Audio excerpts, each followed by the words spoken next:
Shalom, selamat pagi jemaat yang dikasihi Tuhan. Sekali lagi shalom. Haleluya, puji Tuhan, pagi hari ini kita berkumpul kembali beribadah bersama-sama dalam rangka memperingati hari kenaikan Tuhan Yesus. Kita bersyukur hari ini kita melihat dan mata kita, hati kita terbuka. Kita punya Tuhan yang hidup, amin. Dia bukan hanya Tuhan yang mati dan bangkit, tapi dia naik ke surga. Itu membuktikan kuasanya yang begitu besar dalam kehidupan kita. Mari bangkit berdiri bersama-sama jemaat Tuhan. Mari kita akan berdoa. Terima kasih Tuhan Yesus, kami pagi hari ini merayakan kuasa-Mu Tuhan. Engkau bukan hanya Tuhan yang mati dan bangkit, tapi Engkau Tuhan yang hidup, bahkan Engkau naik ke surga. Kami bersyukur, kami bangga punya Allah seperti Engkau. Kami mau bersorak-sorai memuji Engkau Tuhan pagi hari ini. Terima kasih Tuhan Yesus, dalam nama Tuhan Yesus, haleluya, amin. Berikan tepuk tangan buat Tuhan kita, haleluya. Mari kita memuji Dia.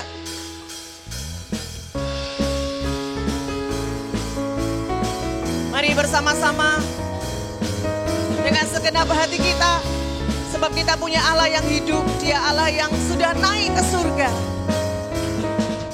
Tuhan Engkau hadir, kuasanya mengalir, melawat setiap hati kami.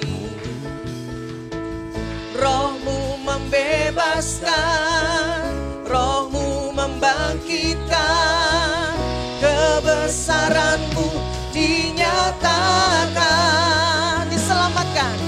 Diselamatkan untuk menyembah.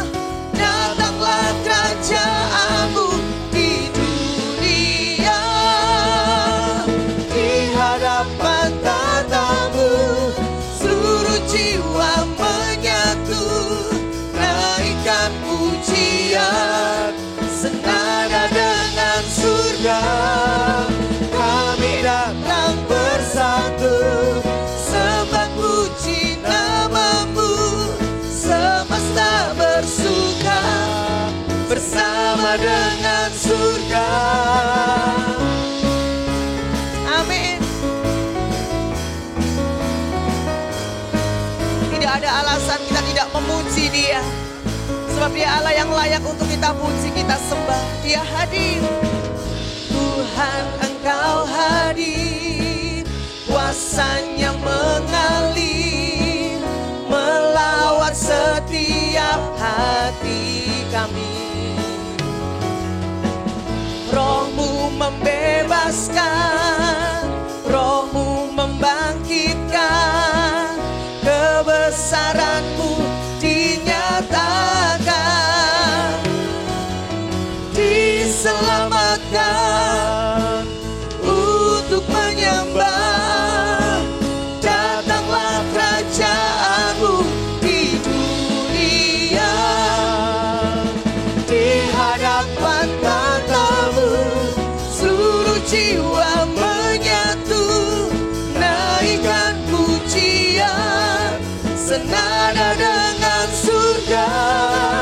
Kami datang bersatu, sembah puji nama-Mu, semesta bersuka bersama dengan surga.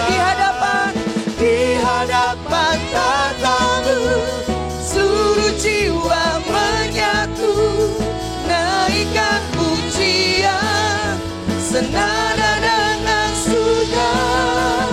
Kami datang bersatu, kita sembah puji nama Tuhan. Semesta bersuka bersama dengan surga. Amin. Kita percaya Tuhan hadir di tengah-tengah kita saat kita memuji menyembah Tuhan. Mari terima Roh-Nya yang membebaskan setiap kita. Tuhan Engkau hadir, kuasanya mengalir, melawat setiap hati kami. Roh-Mu membebaskan, Roh-Mu membangkitkan,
semua diselamatkan untuk menyembah Dia. Diselamatkan untuk menyembah. Datanglah kerajaan-Mu di dunia. Di hadapan tatamu seluruh jiwa menyatu, naikkan pujian senada dengan surga. Kami datang bersatu, sembah puji nama-Mu, semesta bersuka bersama dengan surga.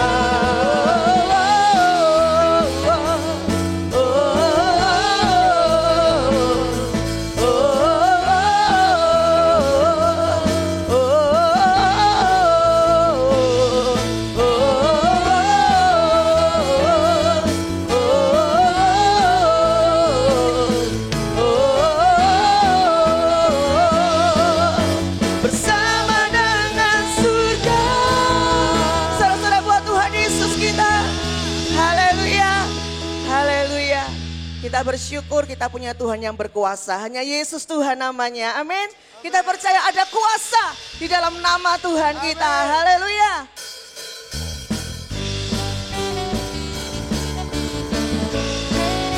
Hanya ada satu nama, yaitu di dalam nama Tuhan Yesus Kristus. Di dalam nama Yesus, namanya Tuhanku, menara yang teguh, kota benteng perlindunganku, Allah yang perkasa, Dia Bapa yang kekal, gunung batu keselamatanku, Engkau yang termulia di bumi di surga, termasyhur perkasa selamanya. Engkau yang berkuasa di dalam segala hal, ada kuasa dalam nama Yesusku, amin. Hanya dalam nama Yesus saja.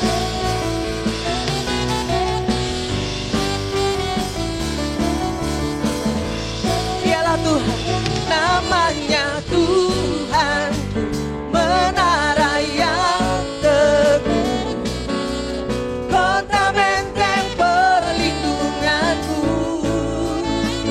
Allah yang perkasa, Dia Bapa yang kekal, gunung batu keselamatanku, Engkau yang termulia di bumi di surga, termasyhur perkasa selamanya. Engkau yang berkuasa di dalam segala hal, ada kuasa dalam nama Yesusku. Engkau yang termulia di bumi di surga, termasyhur perkasa selamanya. Engkau yang berkuasa di dalam segala hal, ada kuasa dalam nama Yesusku. Katakan bersama, nama di atas segala nama. Kita percaya hanya nama Yesus saja, nama yang telah membebaskanku. Kita percaya segala kuasa tunduk, segala kuasa tunduk pada nama itu, Yesus segalanya. Nama di atas segala nama, nama yang telah membebaskan. Mari percaya segala kuasa tunduk, segala kuasa tunduk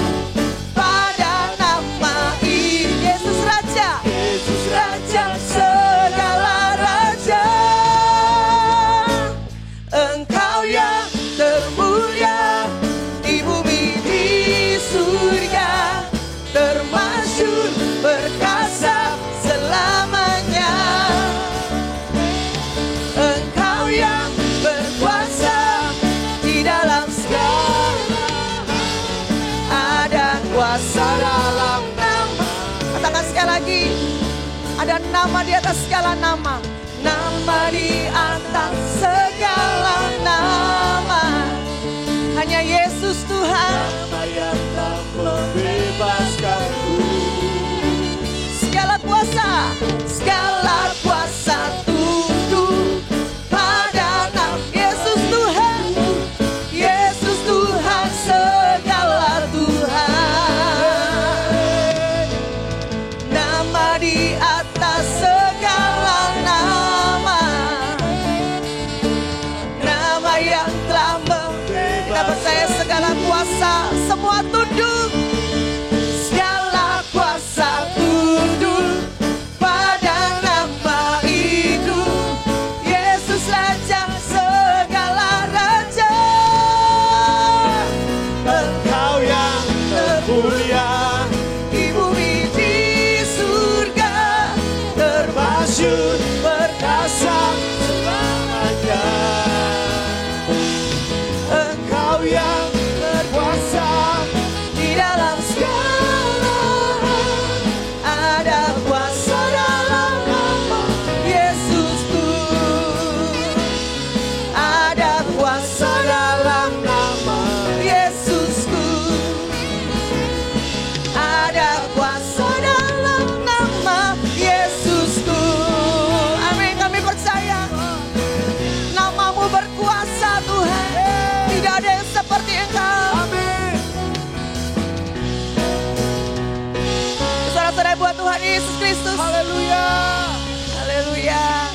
Silakan duduk kembali, jemaat yang dikasihi Tuhan.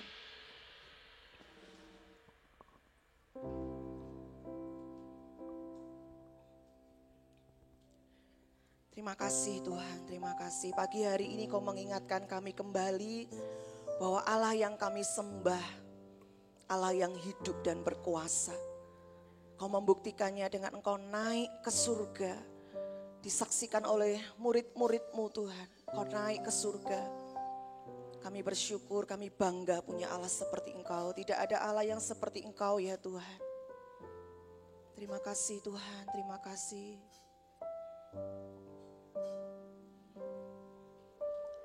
Yesus Tuhan ditinggikan, dimuliakan dan naik ke surga.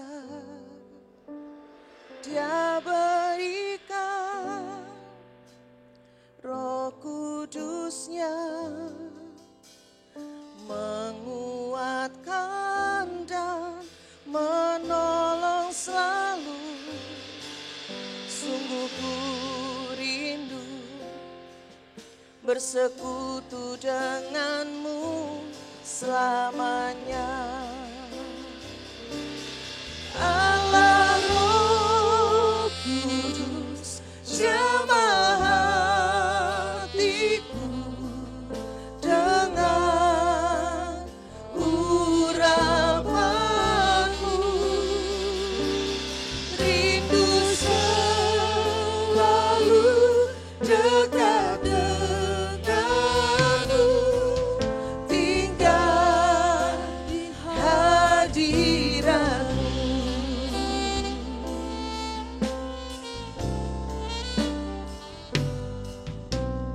Yesus Tuhan ditinggikan, dimuliakan dan naik ke surga.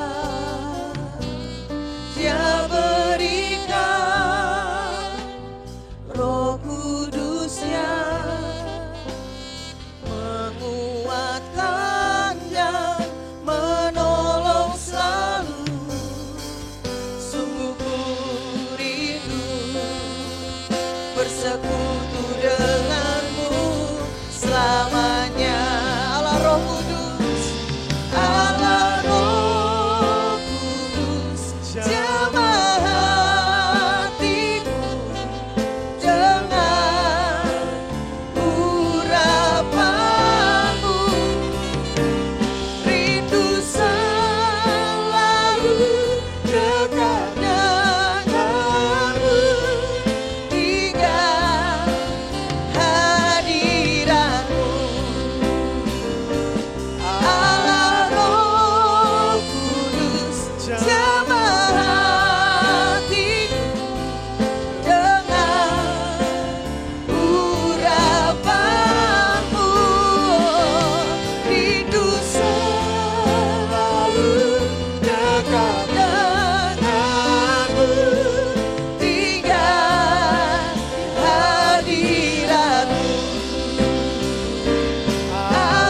Yesus Tuhan kau ditinggikan. Yesus Tuhan ditinggikan, dimuliakan dan naik ke surga. Dia berikan Roh Kudusnya, menguatkan dan menolong selalu. Sungguh ku rindu bersekutu denganmu selamanya. Katakan Allah Roh Kudus, Allah Roh Kudus, jamah hatiku dengan urapanmu. Rindu selalu Tuhan, rindu selalu dekat denganmu. hingga hadiratmu.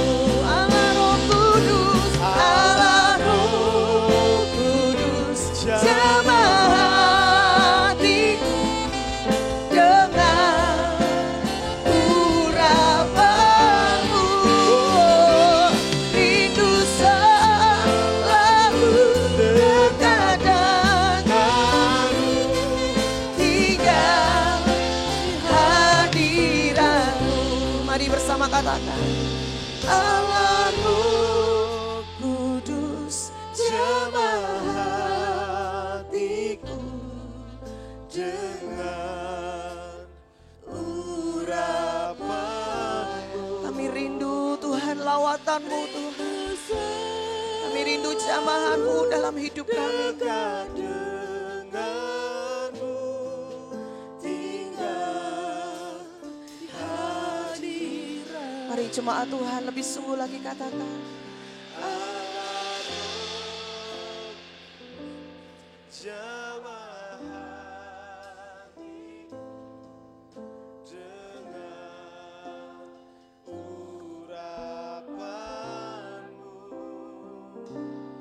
Rindu selalu dekat denganmu. Tinggal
seperti Engkau Tuhan. Nama di atas segala nama, hanya nama Yesus yang berkuasa. Kami bangga punyalah seperti-Mu. Ya Rabaya syakarala barala barala baya syande barala bo. Ya Rabaya syakarala barala barala. Ya Rabarala barala barala barala barala baya syende. Ya Rabarala barala barala baya syende. Inayarala barala barala barala barala barala barala. Ya Rabaya syanda ya rala bo.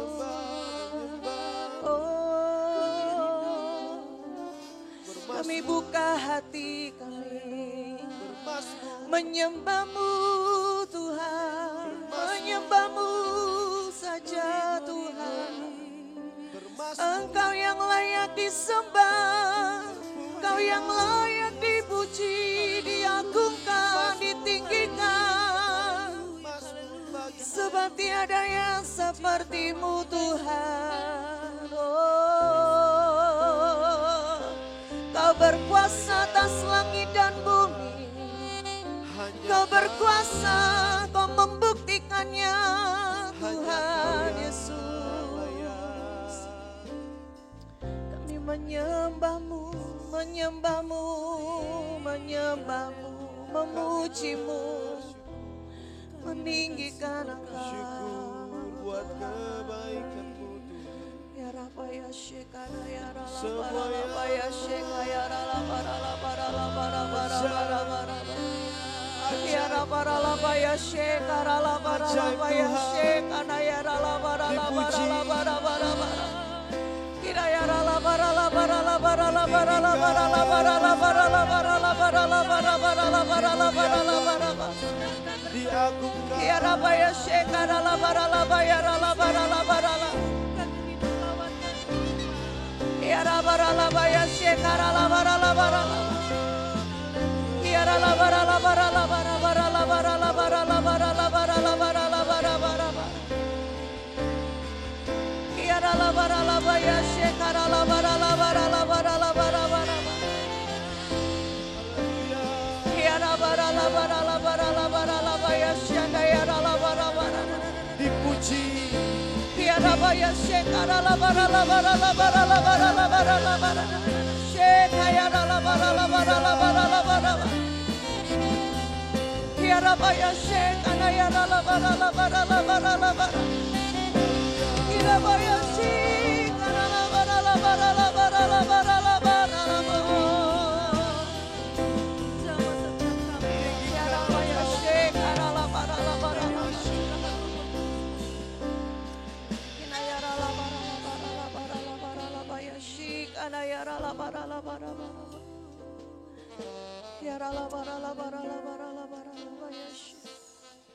Ya Tuhan, tidak ada alasan untuk kami tidak memuji dan tidak menyembah Engkau Tuhan. Sebab memang hanya Engkau saja, Yesus Tuhan saja. Karena itu ya Tuhan, biar setiap kami terus menjadi alat kebesaran-Mu, membuktikan Engkau Tuhan yang hidup dan berkuasa di dalam kami, ada di dalam kami. Terima kasih Tuhan, terima kasih Tuhan.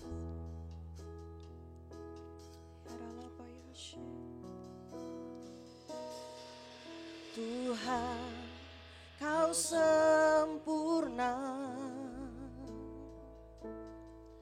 dalam rencana-Mu dan karya-Mu.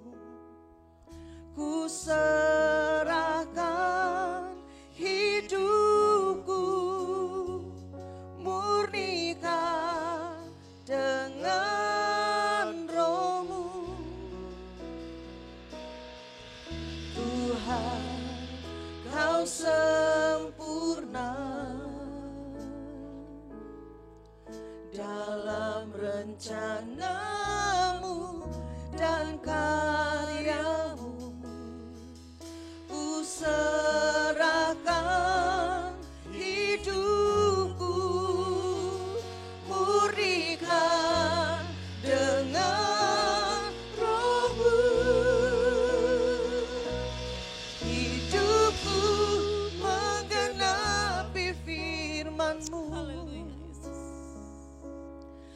tanda mujizat sertai tiap langkahku. Kau bersamaku di jalanku, jadi bukti kebesaranmu.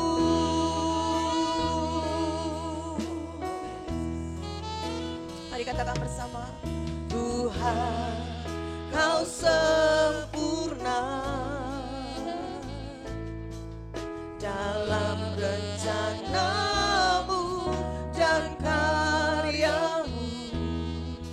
Ku serahkan hidupku, murnikan dengan rohmu. Tuhan, Kau sempurna dalam rencanamu dan karyamu. Ku serahkan hidupku, murnikan dengan rohmu. Katakan hidupku, hidupku menggenapi firman-Mu. Tanda mujizat sertai tiap langkahku. Kau bersamaku di dalamku, jadi bukti kebesaran-Mu. Kami mau Tuhan, hidupku menggenapi firman-Mu.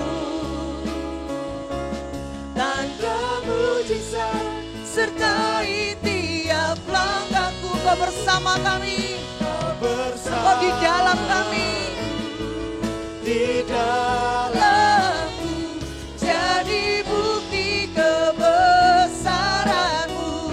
Katakan hidupku, hidupku menggenapi firman-Mu. Tanda mujizat sertai tiap langkahku. Kau bersamaku di dalamku, jadi bukti kebesaran-Mu. Kau bersamaku di dalamku, jadi bukti kebesaran-Mu.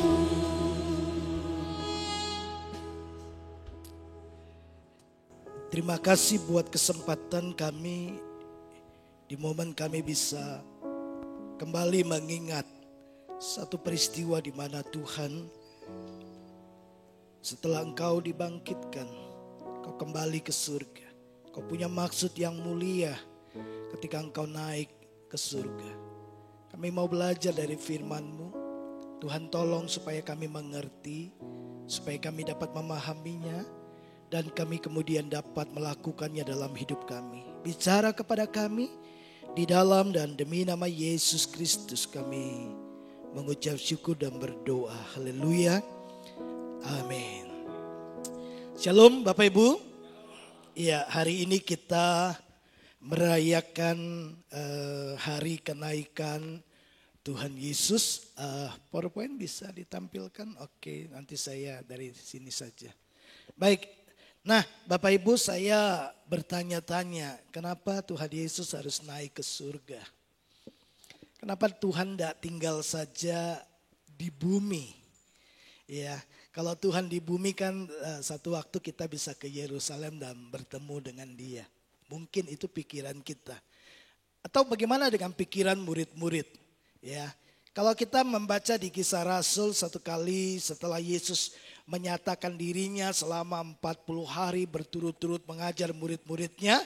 Nah, di Kisah Rasul pasal 1 itu kemudian murid-muridnya bilang begini, "Guru, kapan waktunya engkau memulihkan Israel?"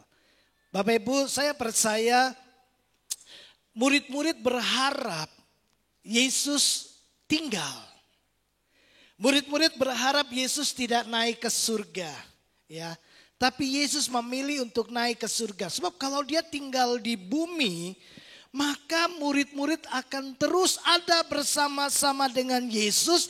Ikut Yesus kemanapun dia pergi, ikut. Nah, mereka berharap Yesus tidak naik ke surga. Karena mereka itu berharap ya pada harapan-harapan yang berfokus pada kepentingan mereka sendiri. Ya, kalau Yesus ada bersama dengan mereka, mereka akan terus melihat mujizat. Mereka akan terus menjadi orang-orang yang terkenal karena Yesus terkenal.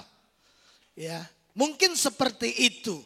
Ya, tapi Yesus memilih untuk naik ke surga karena dia tahu kalau dia tidak naik ke surga, murid-muridnya tidak akan pergi sampai ke ujung bumi. Kalau Yesus tidak naik ke surga, murid-murid selalu ingin dekat dengan Tuhan saja.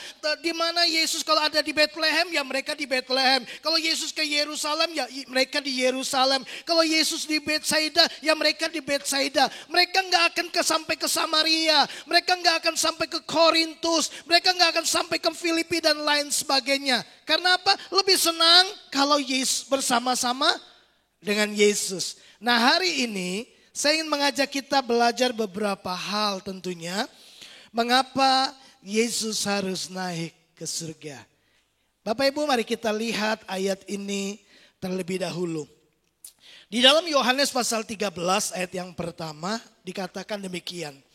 Sementara itu sebelum hari raya Paskah, Yesus telah tahu bahwa saatnya sudah tiba untuk beralih dari dunia ini kepada Bapa. Sama seperti ia senantiasa mengasihi murid-muridnya, demikianlah sekarang ia mengasihi mereka sampai kepada kesudahannya. Alasan yang pertama Bapak Ibu, kenapa Yesus harus naik ke surga? Alasan yang pertama, karena waktunya sudah selesai.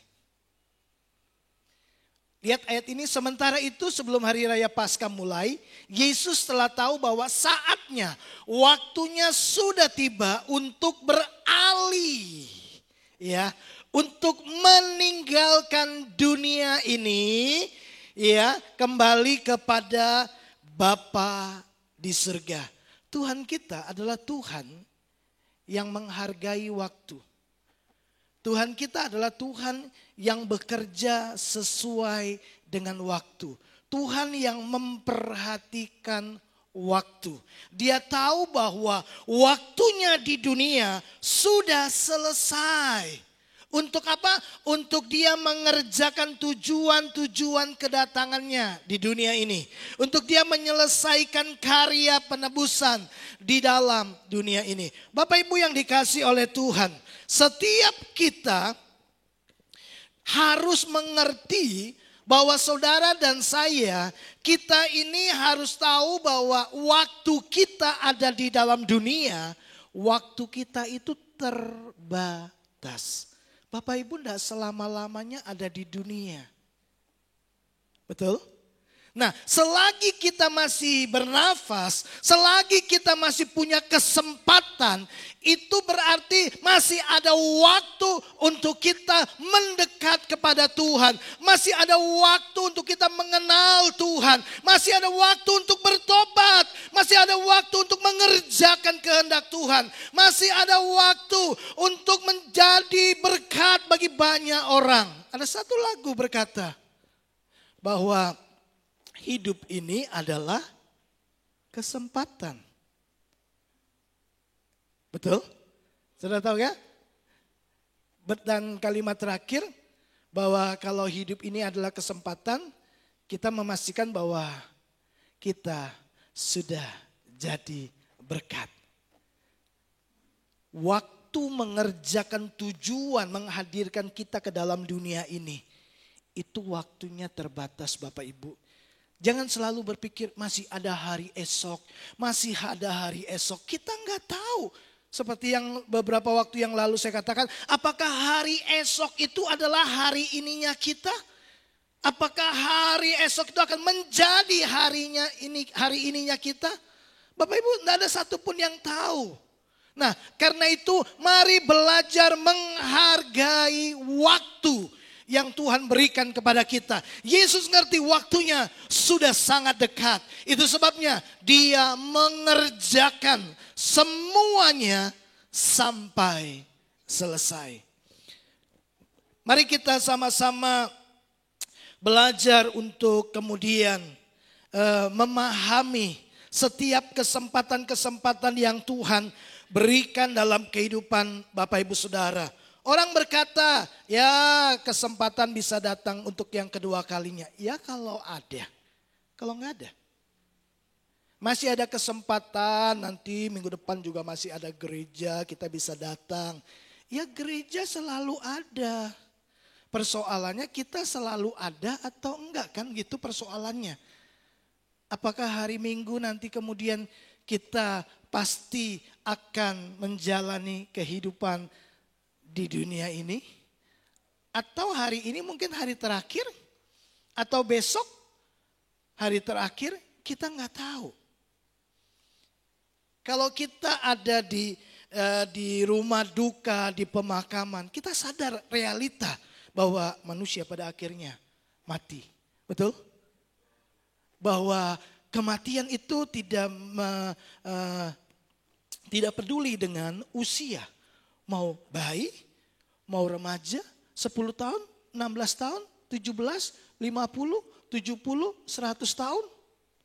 Kematian akan menyentuh seluruh kehidupan kita. Nah Bapak Ibu yang dikasihi oleh Tuhan. Waktu atau saat yang dimaksudkan di sini adalah waktu Yesus ada di dalam dunia. Yesus tahu bahwa waktunya sudah tiba untuk apa? Beralih.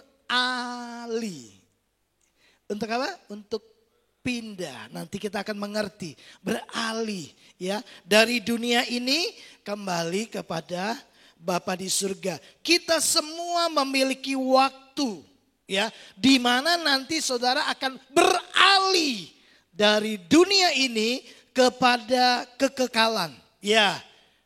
Kita mungkin berkata saya nggak takut mati. Persoalannya begini, mati mah itu nggak usah dicari, dia akan datang dengan sendirinya kematian itu. Persoalannya begini, kita menyelesaikan kehendak Allah nggak? Kita mengerjakan tujuan Tuhan nggak dalam hidup kita? Selama kita hidup ini, coba apa yang menjadi pengejaran kita?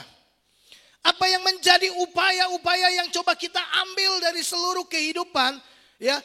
Fokusnya pada siapa? Pada diri kita atau pada kehendak Tuhan yang telah memilih kita, yang menciptakan kita, yang memiliki kita, bahkan yang menebus kita kembali ketika kita jatuh dalam dosa. Saudara jangan lupa bahwa kita ini milik Tuhan. Waktu dia menciptakan kita dengan tujuan. Betul? Semua hal yang diciptakan itu punya tujuan. Kamera diciptakan punya tujuan. Nah, waktu pencipta kamera itu menciptakan kamera, kamera itu miliknya dia dengan tujuan-tujuan dari sang pencipta. Tuhan menciptakan Bapak Ibu Saudara itu punya tujuan.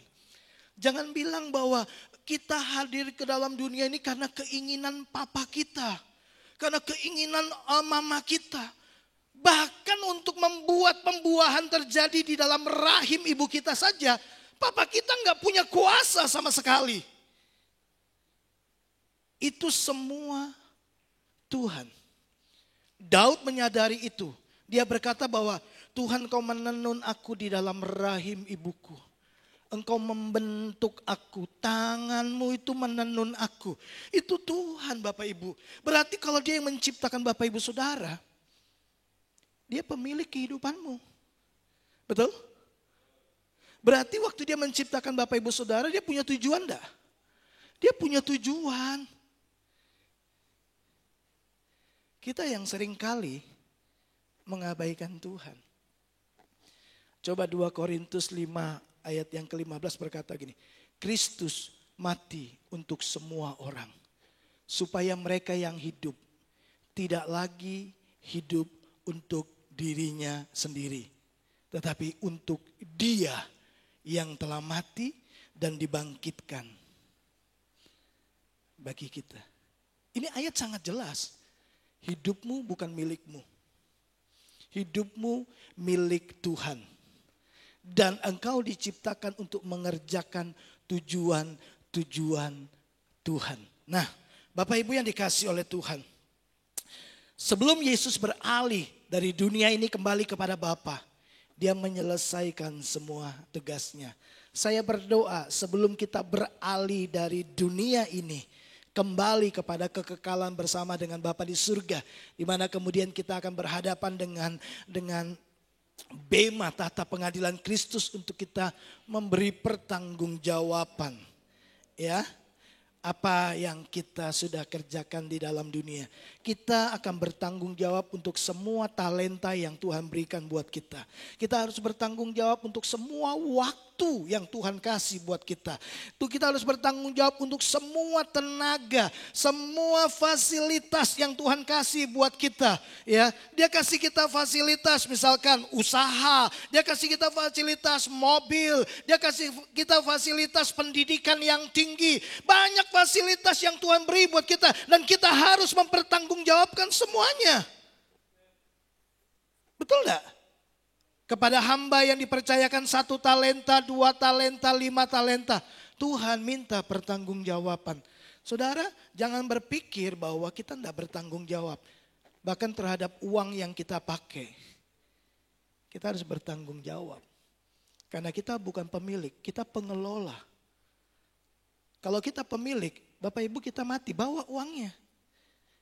Ternyata uangnya nggak dibawa, ditinggal. Kemudian dilanjutkan dikelola oleh anak kita dan seterusnya begitu. Nah, mari pergunakan waktu kita dengan sebaik-baiknya. Saya percaya Yesus naik ke surga karena waktunya sudah selesai. Ini waktunya beralih. Ya, ini waktunya murid-murid beralih. Ya, bukan lagi berfokus kepada apa yang mereka lihat, tapi mulai belajar ini yang saya sebut mengaktifkan iman mereka. Bapak Ibu,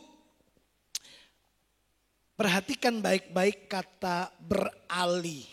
Ya, waktunya Yesus beralih, ya, dari dunia ini kepada Bapa di surga. Itu sama juga memberikan sebuah pemahaman kepada murid-muridnya. Ini waktunya beralih dari sebuah kehidupan yang berdasarkan pengalaman-pengalaman kasat mata. Kemudian beralih kepada kehidupan yang dijalani dengan iman. Nah, nanti saya akan coba jelaskan buat Bapak Ibu Saudara semua. Ya, Yesus mau mereka tidak bergantung pada pengalaman-pengalaman kasat mata, di mana mereka memang lebih baik mungkin bagi mereka lebih baik mereka bersama-sama dengan Tuhan Yesus. Selama mereka bersama dengan Yesus, Yesus hadir di samping mereka aman, mereka nggak mungkin kekurangan, mereka nggak mungkin tidak punya uang. Bahkan untuk membayar biaya aja Yesus bilang sama Petrus, kita harus bayar biaya untuk masuk ke bait Allah. Kamu pergi pancing, lalu kamu akan dapatkan 2 uang. Coba Bapak Ibu, keren kan? Kalau Yesus ada bersama dengan mereka, tapi Yesus tahu bahwa waktunya mereka beralih dari pengalaman-pengalaman kasat mata, kemudian beralih kepada pengalaman-pengalaman melihat dengan iman. Ini waktunya mereka bergerak dengan iman. Ini waktunya mereka mengaktifkan iman mereka. Nah, coba kita belajar Bapak Ibu. Kadang-kadang Tuhan itu suka meninggalkan kita untuk seketika lamanya. Ya. Tujuannya apa? Supaya kita ini belajar percaya. Saya percaya bahwa kita semua yakin bahwa ada Tuhan di dalam hati kita. Amin. Tapi pernah enggak satu kali kita merasa sepertinya kita sendirian. Sepertinya Tuhan enggak ada. Tuhan memutuskan untuk memilih diam. Ya, untuk apa? Untuk mendidik kita belajar untuk bertindak, bergerak, ya, berdasarkan apa yang kita percayai dalam tuntunan iman kita lewat apa? Terang firman Tuhan.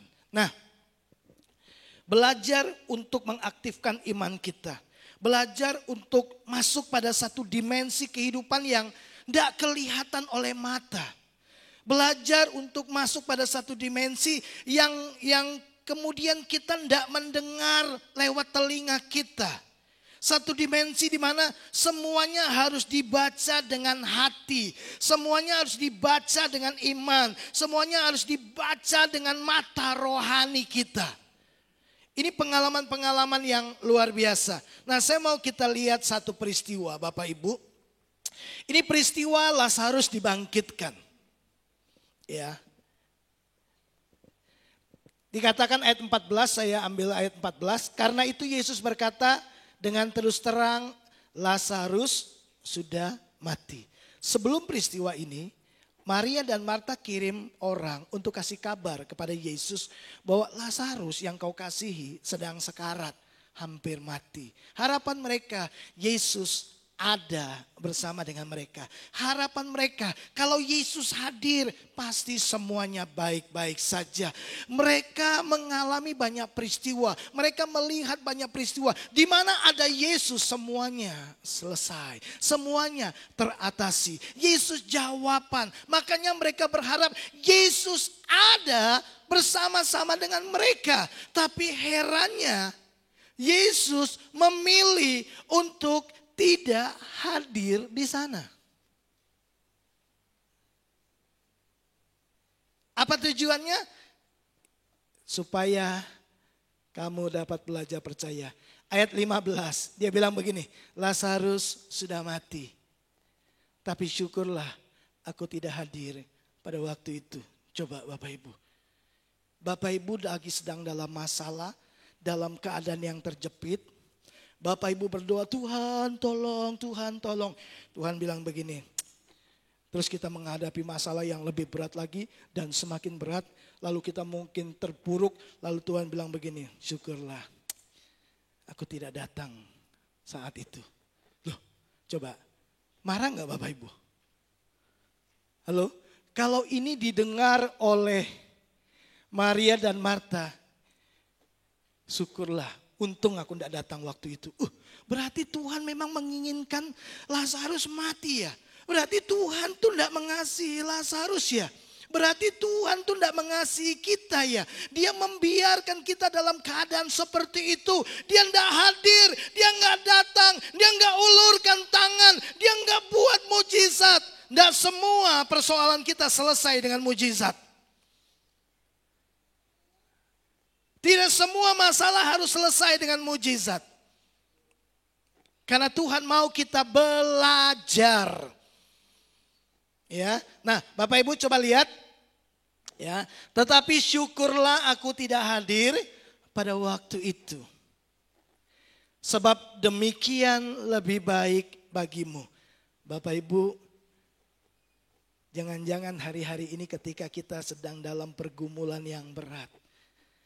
Tuhan bilang begini, aku tidak datang menolong engkau saat itu. Dan Tuhan bilang apa? Demikian lebih baik bagimu. Kalau semua masalah kita, begitu doa dijawab. Begitu doa dijawab. Kita itu akan jadi anak yang gampangan. Betul Bapak Ibu? Ya. Anak-anak kita, coba, Pak mau minum susu, wah sediakan susu. Pak bajuku kotor, sini tak cuciin. Semua Bapak Ibu layani apa yang dia mau. Kira-kira nanti waktu dia harus keluar kota, kos, kuliah. Kira-kira Bapak Ibu bisa tebak enggak? Jadi seperti apa anak Bapak Ibu Saudara? Jadi anak yang manja. Sebentar, Pak sprayku kotor. Ya laundry nak jauh Pak. Lo coba, Bapak Ibu kerepotan ngurusi anak model begini. Betul? Kalau semuanya dijawab. Yesus bilang, demikian lebih baik bagimu. Tujuannya apa? Supaya kamu dapat belajar percaya. Supaya kamu bisa mengaktifkan imanmu. Marilah kita pergi sekarang kepadanya. Bapak Ibu coba lihat di ayat 21. Waktu Yesus datang, maka kata Marta kepada Yesus, Tuhan, sekiranya engkau ada di sini, saudaraku pasti tidak mati. Semua orang berharap Tuhan hadir. Tapi Tuhan memilih untuk beralih dari dunia ini kepada Bapa di surga. Supaya apa? Supaya kita juga beralih dari pengalaman berdasarkan kasat mata. Kembali beralih kepada pengalaman-pengalaman hidup di mana kita dipandu oleh iman. Iman kita diaktifkan. Ya, coba ayat 39. Kata Yesus, angkat batu itu. Marta, saudara Yesus yang meninggal itu berkata kepadanya, Tuhan, ia sudah berbau sebab sudah 4 hari ia mati. Bapak Ibu, tahu tujuan Tuhan? Supaya mereka belajar percaya. Waktu Marta berkata, Tuhan, kalau kau ada di sini, dia tidak akan mati. Lalu Yesus berkata, dia akan bangkit. Marta jawab lagi, aku percaya nanti pada waktu kebangkitan orang-orang mati dia akan bangkit. Yesus berkata, Marta, akulah kebangkitan dan hidup. Kalau engkau percaya, kau akan melihat kemuliaan Tuhan. Yesus sedang mengajar Marta untuk gini, imannya itu harus diaktifkan. Jangan berharap begini, Tuhan hadir ya, dengan Tuhan ada secara wujud maka aku aman. Enggak, Tuhan kadang-kadang diem. Dalam doa-doamu, dalam seruan-seruanmu, dalam pergumulan beratmu. Kadang-kadang Tuhan harus memilih untuk tidak hadir, memilih untuk diam. Sebab bagi Tuhan lebih baik demikian. Supaya engkau belajar percaya. Satu kali Tuhan bawa saya pada satu musim Bapak Ibu. Di mana kemudian doa-doa saya minta dapat. Saya minta dapat. Saya minta dapat. Tapi kemudian ada satu masa di mana saya berdoa bertahun-tahun. Nggak dapat. Sampai saya menyerah dan tidak berdoa lagi. Loh, jawaban doa datang. Kalau Bapak Ibu membaca Alkitab, kita pernah membacakan bahwa anak-anak itu minumnya susu. Betul? Orang dewasa makan makanan yang keras. Kalau anak-anak minum susu. Bapak Ibu bisa tangkap sesuatu? Susu itu tidak perlu dikunyah. Langsung telan. Betul? Minum telan. Nggak usah direnungkan. Ada masa-masa waktu kita masih kanak-kanak. Tuhan jawab doa kita. Cepat, cepat, cepat, cepat, cepat. Betul?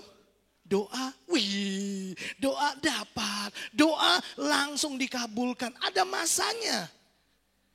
Baca firman Tuhan ngerti. Baca firman Tuhan ngerti. Ya pendeta jelaskan nangkap gitu. Ada masanya. Tapi waktu kita sudah mulai tumbuh dewasa. Di mana kita harus mengaktifkan semua otot-otot kita. Kita tidak lagi melayani anak kita makan diantar gitu ya, disuapin dan lain sebagainya. Ada waktunya. Kemudian dia harus datang ke meja makan, ambil nasi sendiri, setelah makan, cuci piring. Kita mulai melatih dia. Ada proses. Kalau kita adalah orang Kristen yang dewasa, berarti kita punya makanan keras. Berarti kita harus mengunyah. Berarti kita harus mulai belajar mengaktifkan semua potensi-potensi yang ada di dalam diri kita. Secara spirit Bapak Ibu, Tuhan hadir. Tetapi secara wujud manusia, dia memilih tidak berada bersama dengan murid-muridnya. Yesus berkata, lebih baik aku pergi supaya penolong itu datang kepadamu. Ingat, Yesus bilang waktunya sudah tiba untuk beralih. Jadi ada waktunya Allah Bapa. Di perjanjian lama ada waktunya anak. Ada waktunya Roh Kudus berkarya. Dan ada waktunya Roh Kudus berkarya di dunia ini selesai. Bapak Ibu, saya mendorong setiap kita. Mari kita belajar untuk tidak bergantung pada pengalaman-pengalaman mata jasmani kita. Ya, melihat masalah, wah kita langsung takut. Bapak Ibu percayalah bahwa Tuhan tidak meninggalkan kita sekalipun tidak terlihat oleh kasat mata kita. Tuhan ada bersama dengan kita. Ada di dalam diri kita. Waktunya kita beralih dari kehidupan bergantung pada pengalaman penglihatan mata. Beralih kepada kehidupan yang bergantung pada kacamata iman kita. Nah, berikutnya Bapak Ibu coba perhatikan ini. Yohanes mencoba memberikan penjelasan kepada setiap kita. Kepada pembaca-pembaca yang ada pada waktu itu yang menerima suratnya.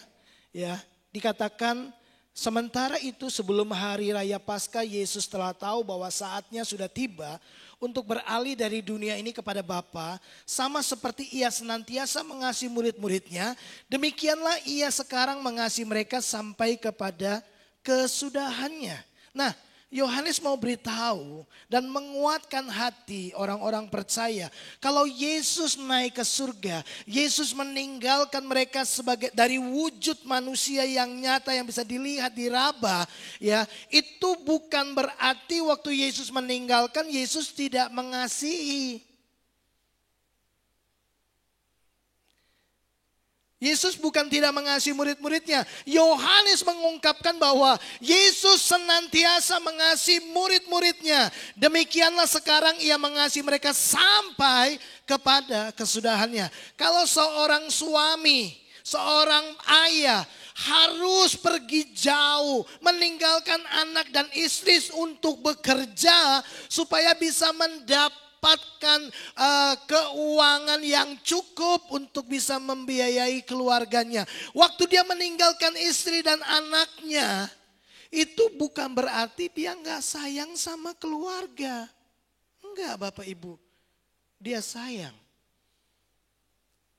Atau waktu kita kemudian mengizinkan anak kita ada di luar kota seorang diri, harus di kos. Itu bukan karena kita nggak sayang dia.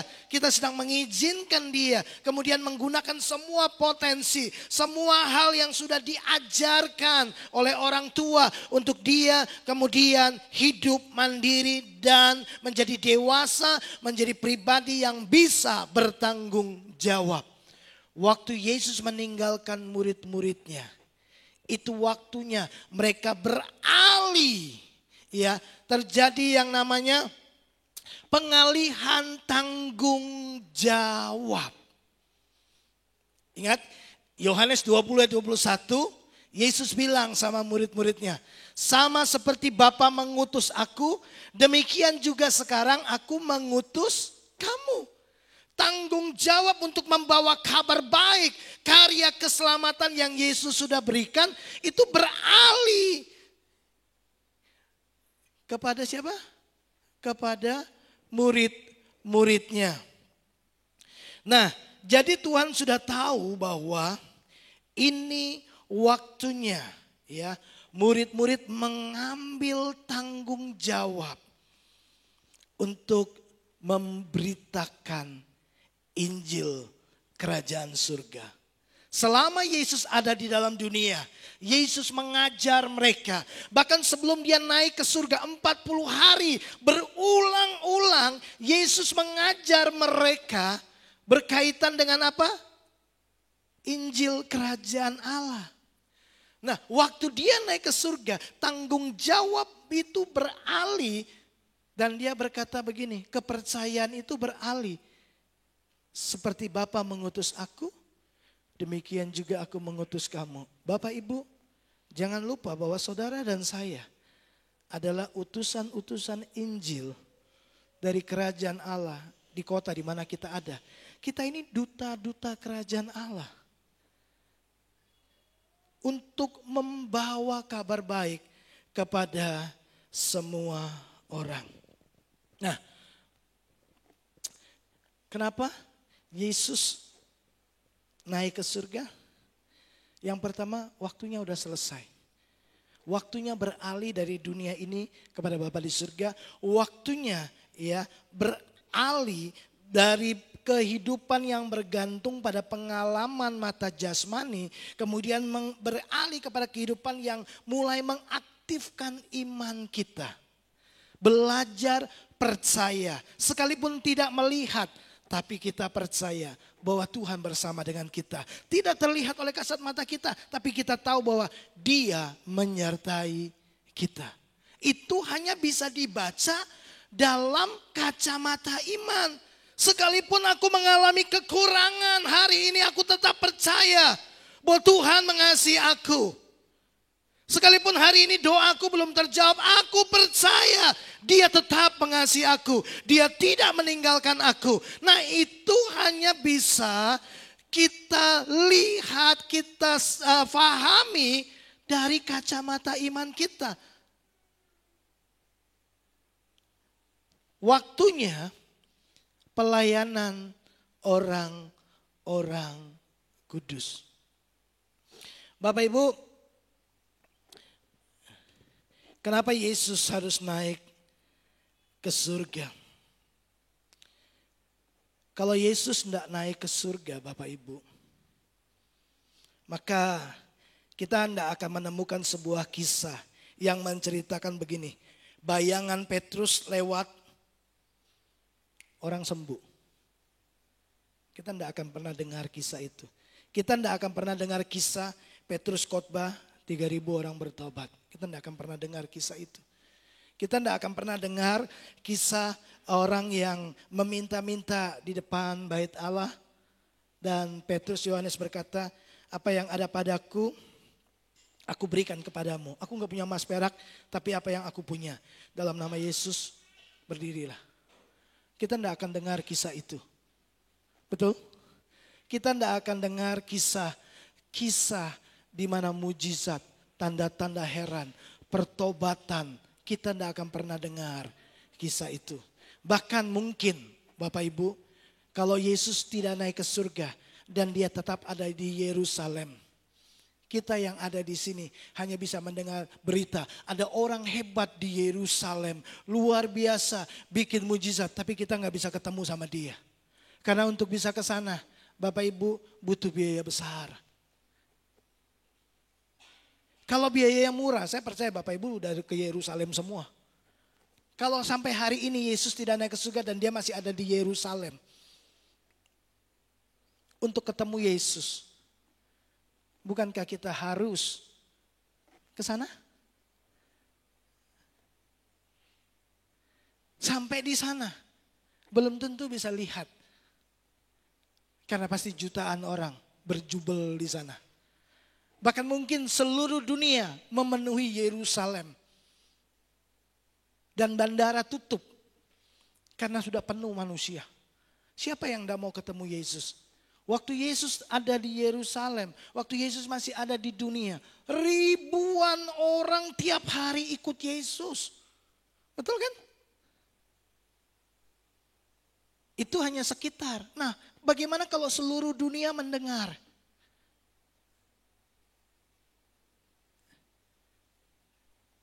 Itu sebabnya Yesus naik, supaya beralih tanggung jawab menjadi pelayanan orang-orang kudus. Di dalam Efesus pasal 4 ayat yang ke-12, ayat 11-12, bahwa Tuhan memberikan rasul-rasul, nabi-nabi, guru-guru, ya, penginjil-penginjil, gembala-gembala, ayat 12 berkata untuk memperlengkapi orang-orang kudus bagi pekerjaan pelayanan dan untuk membangun tubuh Kristus.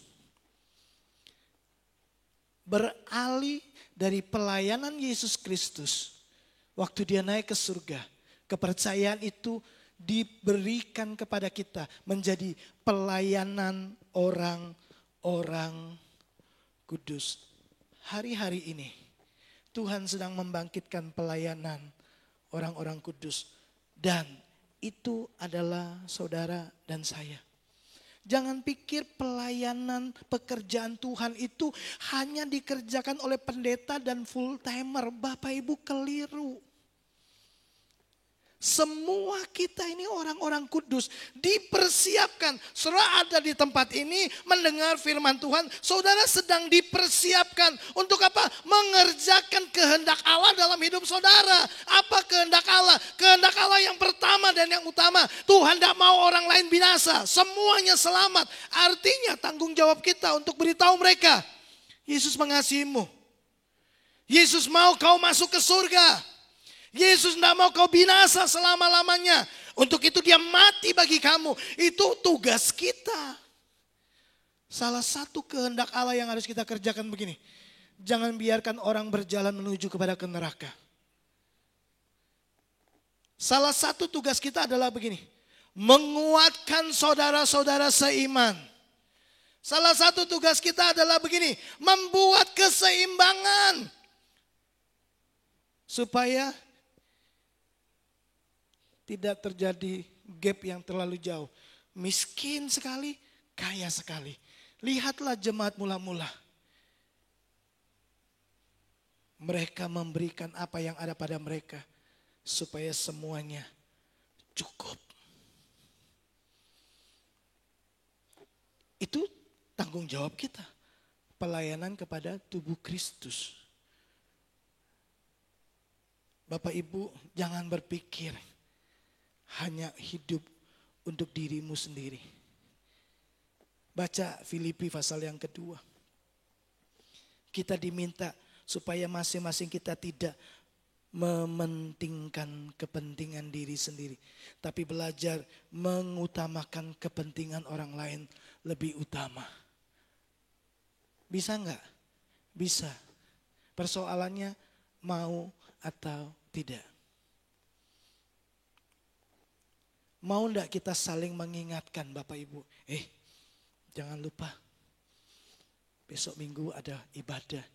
Jangan lupa kita kumpul dalam persekutuan orang-orang percaya. Jangan lupa merenungkan firman Tuhan. Masing-masing kita Bapak Ibu. Penulis Ibrani berkata, marilah kita saling memperhatikan. Ayat 24, Ibrani 10. Marilah saling memperhatikan. Marilah saling mendorong. Marilah saling menasehati menjelang kedatangan Tuhan yang kedua kalinya. Karena waktunya itu ada batasnya. Nah kita maunya kita yang diperhatikan. Kita maunya kita yang diingatkan. Bapak Ibu belajar untuk membangun kasih persaudaraan. Saya tahu itu tidak enak karena kita harus keluar dari keinginan daging kita. Kita harus menyalipkan kepentingan-kepentingan diri kita. Bukankah itu yang Yesus beritahu kita? Dan dia tinggalkan sebagai sebuah teladan. Anak manusia datang bukan untuk dilayani. Saudara berani berkata, aku ada di gereja ini bukan untuk dilayani.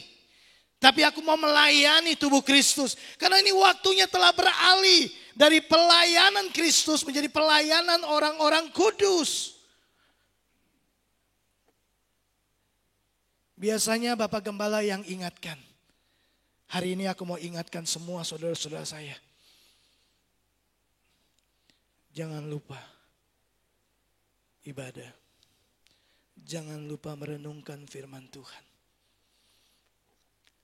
Jangan sampai kita berkata, yang penting aku takut sama Tuhan. Yang penting aku mengasihi Tuhan. Bapak Ibu, beberapa hari yang lalu saya tuh ngobrol sama Pak Nathan.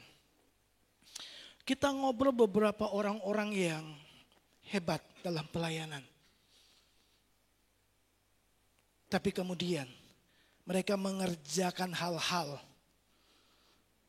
yang kemudian membawa mereka pada tindakan-tindakan yang kemudian mencoreng nama baik mereka dan mempermalukan nama Tuhan. Kalau ditanya, apakah engkau mengasihi Tuhan? Saya percaya Bapak Ibu akan jawab. Apakah engkau mengasihi Tuhan? Apakah Bapak Ibu mengasihi Tuhan? Apakah Bapak Ibu mengasihi Tuhan? Ya, apakah Bapak Ibu mengasihi Tuhan? Ya, kita pasti akan tanya. Tuhan tanya itu kan sampai 3 kali sama Petrus. Apakah engkau mengasihi aku? Tuhan, kau tahu aku mengasihi engkau. Apakah engkau mengasihi aku? Tuhan, kau tahu aku mengasihi engkau. Apakah engkau mengasihi aku? Tuhan, kau tahu segala sesuatu. Kau tahu aku mengasihi engkau. Yesus bilang apa? Perhatikan yang lain. Simple lah. Tuhan tidak bilang begini. Waktu Petrus berkata, Tuhan kau tahu segala sesuatu, kau tahu aku mengasihi engkau. Lalu Tuhan berkata, bagus, aku akan berkati kau. Enggak. Tuhan bilang ini, gembalakan, perhatikan. Gembalakan itu kasih makan, rawat, perhatikan, bimbing, arahkan, tuntun. Supaya mereka bertumbuh.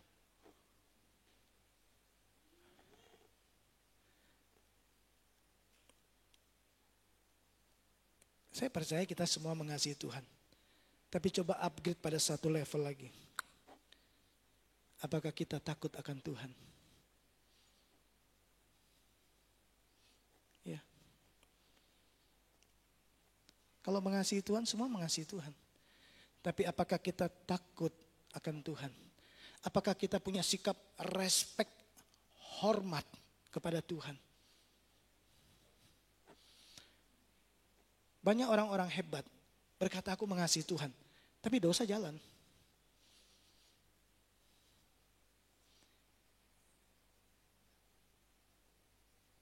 Tidak menjauhi kejahatan, tapi dosa tetap jalan. Karena apa?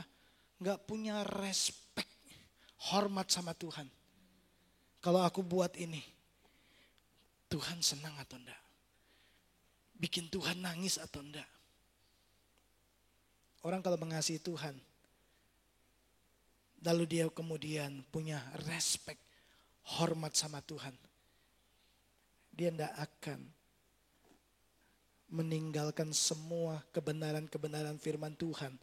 Dan hanya mengambil bagian-bagian yang kemudian firman Tuhan yang enteng-enteng. Dan kemudian menyenangkan diri saya, menguntungkan diri saya. Saya sampaikan ini kepada Bapak Ibu Saudara. Karena Tuhan mau setiap kita punya andil di dalam kerajaannya. Bukan hanya menjadi jemaat orang percaya yang cuma mau menikmati. Pokoknya nanti aku mati masuk surga, itu saja. Saudara tidak peduli hatinya. Saudara tidak mau tahu kehendaknya. Saudara tidak pikirkan saudara seiman. Tapi bilang kita satu keluarga. Tapi kita nggak peduli. Kita nggak berdoa buat dia. Kita tidak motivasi dia. Kita bilang ini, yang penting aku baik-baik saja. Semua aku. Saya ingin setiap kita mengerti. Bukan tanpa alasan Tuhan kemudian taruh di hati saya. Memberi nama ini duta kerajaan. Kita ini wakil-wakil Tuhan. Orang harus lihat Tuhan lewat hidup kita. Ini waktunya. Pelayanan orang-orang kudus. Mari ambil tanggung jawab untuk saling menasehati, saling menguatkan, saling menopang. Kalau perlu bilang begini, aku kasih pundakku untuk kau naik lebih tinggi. Saya bilang sama anak-anak rohani saya, harapan kami sebagai bapak rohani, ibu rohani, kami mau kalian lebih hebat. Kami siap kasih pundak untuk kalian naik lebih tinggi. Saya rindu jemaat di tempat ini lebih hebat dari semua yang kami punya. Itu sebabnya semua hal kami coba upayakan. Bagaimana menolong jemaat kemudian dapat masuk dalam pelayanan orang-orang kudus. Saya tahu Bapak Ibu sibuk, saya sangat tahu.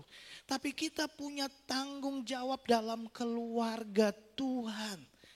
Saya tidak mencoba menambah keruwetan hidup Bapak Ibu Saudara. Saya tidak mencoba untuk menambah kesibukan Bapak Ibu Saudara. Tapi saya mau setiap kita sebagai anggota tubuh berfungsi. Betul?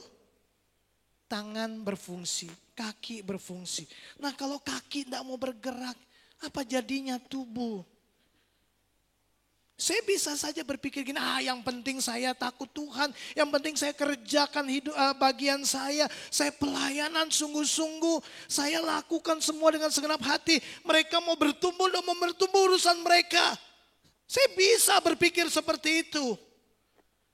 Tapi saya tahu bahwa itu pikiran yang salah. Saya bisa saja membiarkan Bapak Ibu Saudara jadi apa adanya. Udah ya Bapak Ibu ya, yang penting hari Minggu datang ibadah ya.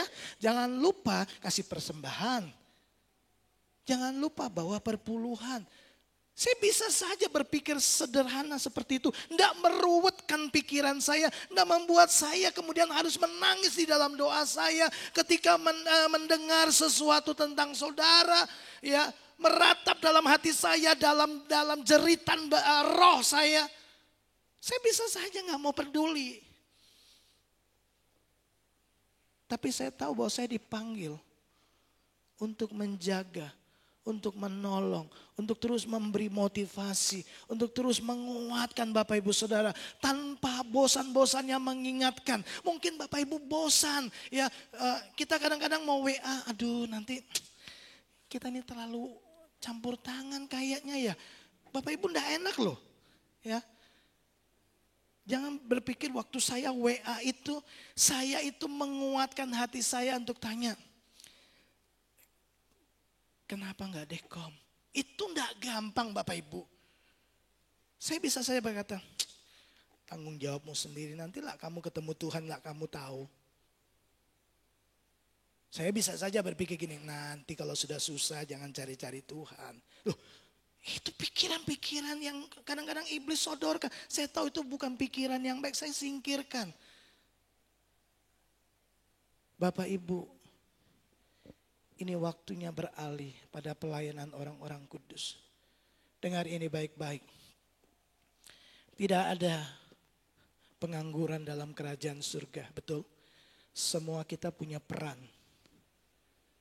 Ada berita-berita yang Tuhan taruh dalam hidupmu, yang Tuhan tidak sampaikan kepada saya. Supaya apa? Supaya saya dengan rendah hati untuk mendengarkan apa yang Tuhan sedang katakan kepada saudara untuk disampaikan kepada tubuhnya, termasuk saya. Saya harus dengan rendah hati. Misalkan saya hadir di Dekom untuk mendengarkan seorang ibu menceritakan kisah hidupnya, ya, mendengarkan dengan seksama, ya, walaupun kadang-kadang itu berulang-ulang, tapi saya coba dengarkan. Ada hal apa yang mungkin beberapa waktu yang lalu dia pernah cerita kisah yang sama, tapi ada pesan yang terlewatkan. Saya coba dengarkan, mengizinkan gini, Tuhan bicara kepada saya lewat dia, Tuhan bicara kepada saya lewat dia. Tuhan punya pesan-pesan dalam hidup Bapak Ibu Saudara. Dan pesan itu untuk tubuhnya. Jadi kalau Bapak Ibu tidak ada dalam komunitas, engkau sedang menahan sebuah pesan yang khusus Tuhan taruh dalam hatimu dan kau simpan buat dirimu sendiri dan tidak kau sampaikan kepada tubuh Kristus yang kita nggak tahu bahwa ternyata ada satu orang yang sedang menantikan bergumul, Tuhan aku harus bagaimana? Dan Tuhan taruh pesan itu di dalam dirimu dan kau tidak datang. Dan dia menantikan pesan itu dan karena kau sudah mengalaminya, kau tahu jalan keluarnya, Tuhan sudah kasih kau nilai dan prinsip bagaimana mengerjakannya. Kita tahan buat kita sendiri. Lalu kita berkata, puji Tuhan, Tuhan tolong saya, Tuhan selesaikan buat saya, Tuhan itu baik. Tapi buat saya saja. Sementara ada satu orang yang kemudian membutuhkan berita itu. Setiap minggu dia datang. Dalam pertemuan Dekom berharap Tuhan jawab doaku. Tuhan jawab doaku. Lalu kita penerima berita, kita penerima pesan itu tidak datang. Lalu kemudian dia pulang ke rumah Bapa di surga. Satu waktu Tuhan akan tanya sama kita. Tidak ada orang tidak penting dalam kerajaan surga. Bapak Ibu semua penting. Saya tahu bahwa dalam seluruh perjalanan hidup Bapak Ibu Saudara, ada jejak Tuhan di sana. Saya mendorong Bapak Ibu Saudara, memotivasi Bapak Ibu Saudara. Dengar ini baik-baik, dengar ini baik-baik. Dengar, seseorang membutuhkan berita darimu. Ada satu orang membutuhkan pesan Tuhan yang Tuhan titip dalam hidupmu. Dan Tuhan tidak titip kepada saya, tapi kepada Bapak Ibu Saudara. Semua kita penting. Ingat, kita tubuh. Saudara tidak bisa bilang ini, kau tidak penting. Lalu saudara potong. Enggak kan? Kuku penting enggak? Penting. Alis mata? Penting. Iya kan? Hidung penting enggak? Maaf Bapak Ibu, maaf. Anus penting enggak? Enggak kelihatan. Penting. Anda semua penting. Saya mau beritahu, tanpa Anda enggak lengkap pelayanan orang-orang kudus. Karena satu tubuh enggak berfungsi sih. Bapak Ibu, ini yang terakhir saya mau beritahu. Yesus bilang begini. Yohanes 8 ayat 29. Dan ia Bapa yang telah mengutus aku. Bapa menyertai aku. Waktu dia naik ke surga. Dia berkata kepada murid-muridnya dalam Matius 28 ayat 19-20. Pergilah. Dia yang mengutus kita. Pergilah. Jadikanlah semua bangsa muridku. Dan apa? Ajarlah mereka melakukan apa yang aku ajarkan kepadamu. Dan terakhir, dan ketahuilah aku menyertai engkau. Bapak Ibu, satu kerinduan hati saya. Bahwa setiap kita kemudian mengerjakan kehendak Tuhan dalam hidup kita. Saudara, orang-orang penting dalam kerajaan surga. Saudara ini orang-orang penting di tempat ini. Saudara itu anak raja. Saudara itu anak-anak Allah. Dan Tuhan menyertai saudara. Pergi, ajar mereka. Beritahu mereka. Supaya apa? Tidak ada satupun yang terhilang. Tidak ada satupun yang undur dari pelayanan orang-orang kudus. Ingat, kita punya waktu yang terbatas. Ada saatnya kita beralih dari dunia ini kepada Bapa di surga. Pertanyaannya sederhana. Sudah selesai atau belum? Jangan sampai kita tidak mengerjakan apa-apa. Tuhan mengutus kita. Dia juga yang menyertai kita. Mari bersama kita berdoa.